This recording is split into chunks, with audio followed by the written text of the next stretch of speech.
वीर अभिमन्यु वीरता, बुद्धिमानी और पौरुष का एक महान उदाहरण है। महाभारत युग का वीर अभिमन्यु, जिसे अर्जुन पुत्र के नाम से भी जाना जाता है, पांडवों में से सबसे कुशल और आकर्षक। इंद्रदेव द्वारा कुंती को वरदान में दिए गए अर्जुन को समस्त संसार उनके धनुर्धारी कौशल के लिए जानता है। सुभद्रा और अर्जुन की संतान।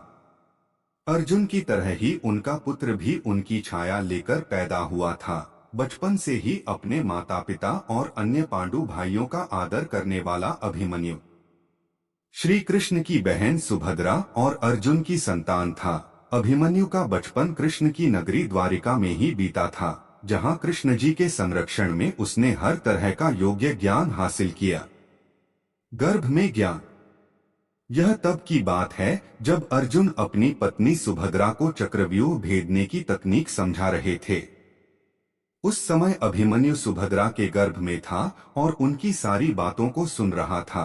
अर्जुन अपनी पत्नी सुभद्रा को चक्रव्यूह में जाने, उसके सारे व्यूह भेदने और अंत में वहां से कैसे बाहर आना है, उसकी कला बता रहे थे। चक्रव्यूह भेदने की तकनीक।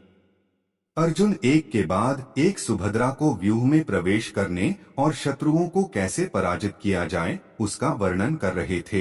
अर्जुन द्वारा सुभद्रा को मकरव्यूह, कर्मव्यूह और सर्पव्यूह की जानकारी दी गई।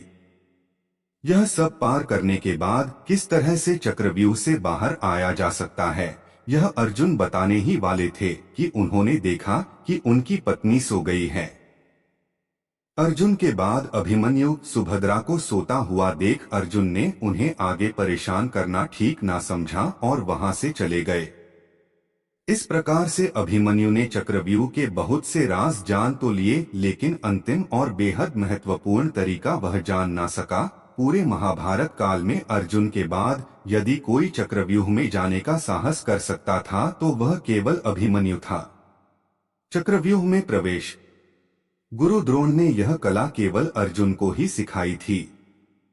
उन्होंने खुद अपने पुत्र को भी चक्रव्यूह भेदने की कला नहीं सिखाई थी। अभिमन्यु अपने पिता की तरह ही चक्रव्यूह में प्रवेश करना जानता था, अपितु वहां से बाहर कैसे आया जाए यह वह नहीं जानता था, जिसका लाभ शत्रुओं ने उठाया। अर्जुन सुभद्रा विवाह। शस्त्र विद्या के अलावा यदि अभिमन्यु के शेष जीवन पर गौर किया जाए तो वह भी काफी रोचक था। अभिमन्यु हमेशा अपनों से बड़ों का आदर करता और श्री कृष्ण की हर आज्ञा का पालन भी करता। एक पौराणिक कथा के अनुसार अभिमन्यु के पिता अर्जुन ने उनकी माता सुभद्रा को द्वारका से भगाकर विवाह किया था। कुरुक्षेत्र युद्ध। अभिमन्यु का कौशल सभी ने कुरुक्षेत्र युद्ध के 13वें दिन देखा, जब अभिमन्यु एक के बाद एक कौरवों के महारथियों को पराजित कर रहे थे। कौरव सेना भयभीत हो गई।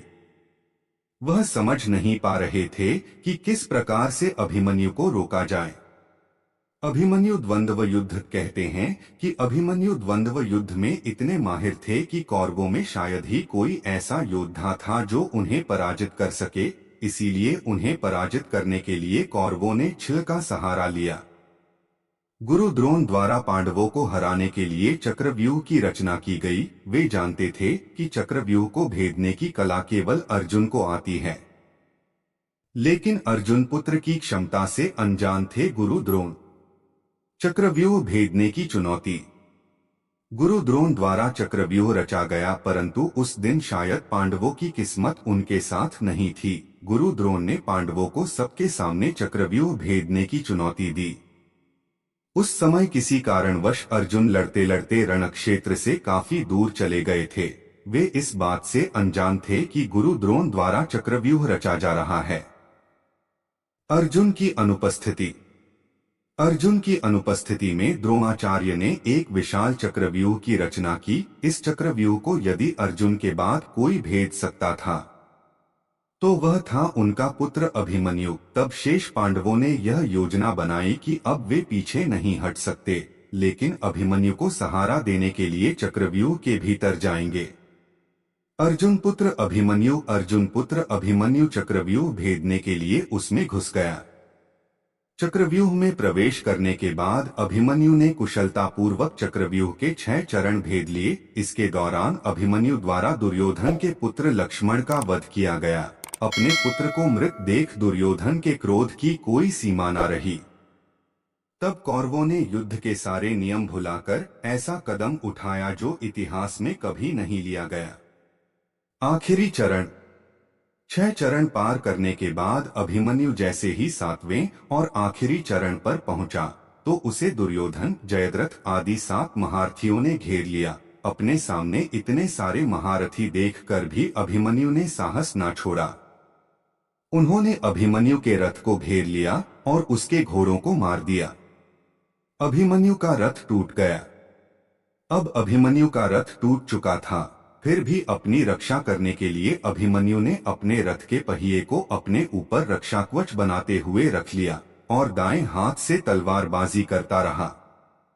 कुछ देर बाद अभिमन्यु की तलवार भी टूट गई और साथ ही कौरवों द्वारा उसके रथ का पहिया भी चकनाचूर कर दिया गया। अपने बल से लड़ता रहा। इसके बाद भी अभिमन्यु अपने बल से लड़ता रहा और प्रहार करता रहा, किंतु तभी जयद्रथ ने पीछे से निहत्थे अभिमन्यु पर जोरदार प्रहार किया। उस वार की मार अभिमन्यु सह ना सका और वीरगति को प्राप्त हो गया। अभिमन्यु की मृत्यु का समाचार जब अर्जुन को मिला तो वह बेहद क्रोधित हो उठे और अपने पुत्र की मृत्यु के लिए शत्रुओं का सर्वनाश करने का फैसला किया।